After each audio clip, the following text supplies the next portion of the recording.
आप सभी भक्तों का भक्ति प्रवाह चैनल में स्वागत है।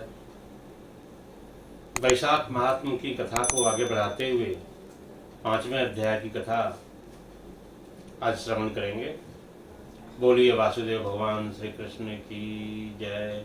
श्रीमन नारायण नारायण नारायण भजमन नारायण नारायण नारायण हरि नारायण नारायण नारायण श्रीमन नारायण नारायण नारायण।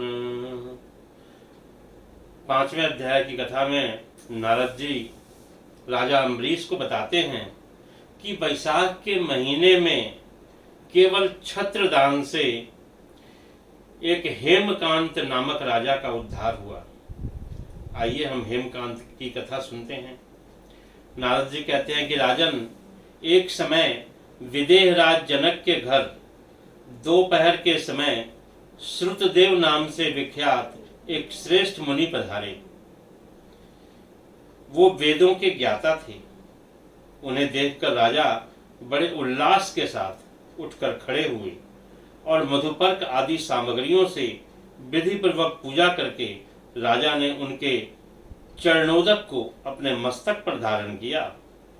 इस प्रकार स्वागत सत्कार के बाद जब वे आसन पर विराजमान हुए, तब विदेहराज के प्रश्न के अनुसार वैशाख मास के महात्म का वर्णन करते हुए कहने लगे।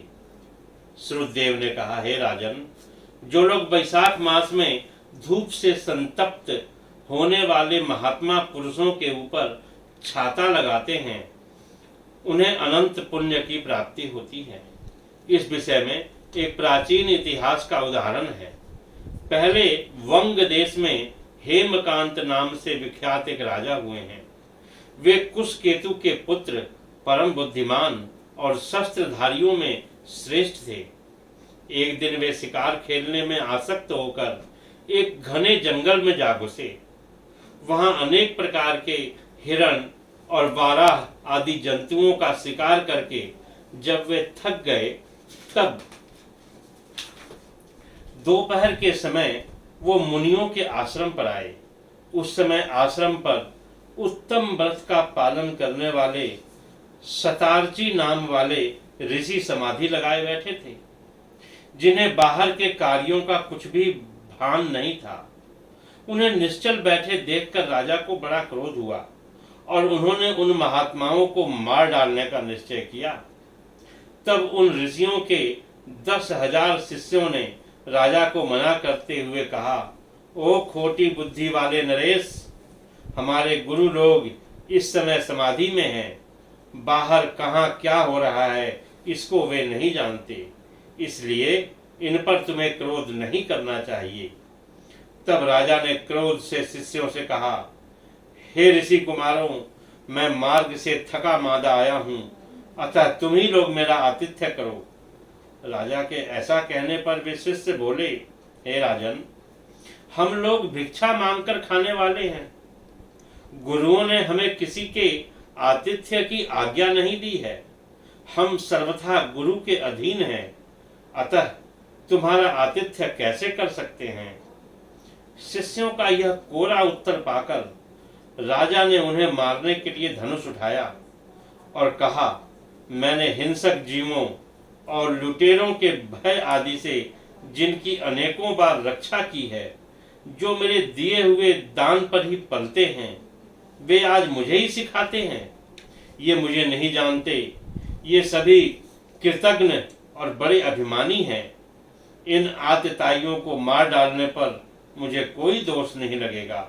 ऐसा कहकर वे कुपित हो धनुष से बाण छोड़ने लगे।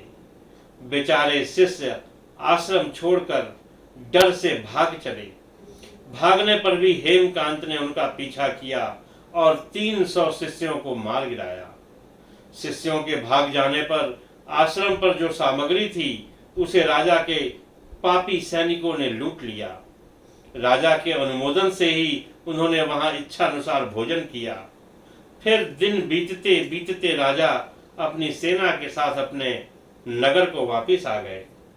जब राजा कुशकेतु ने अपने पुत्र का यह अन्यायपूर्ण कार्य सुना, तब उसे राज्य करने के अयोग्य जानकर उसकी निंदा करते हुए उसे देश निकाला दे दिया। पिता के त्याग देने पर हेमकांत घने जंगलों में चला गया। वहां उसने कुछ वर्षों तक निवास किया।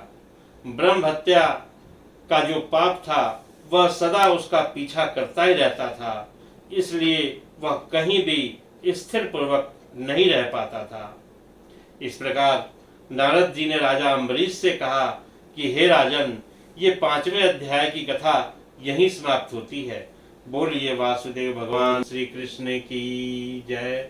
श्रीमन्नारायण नारायण नारायण, भजमन नारायण नारायण नारायण, स्वामी नारायण नारायण नारायण, हरि नारायण नारायण नारायण, लक्ष्मी नारायण नारायण नारायण।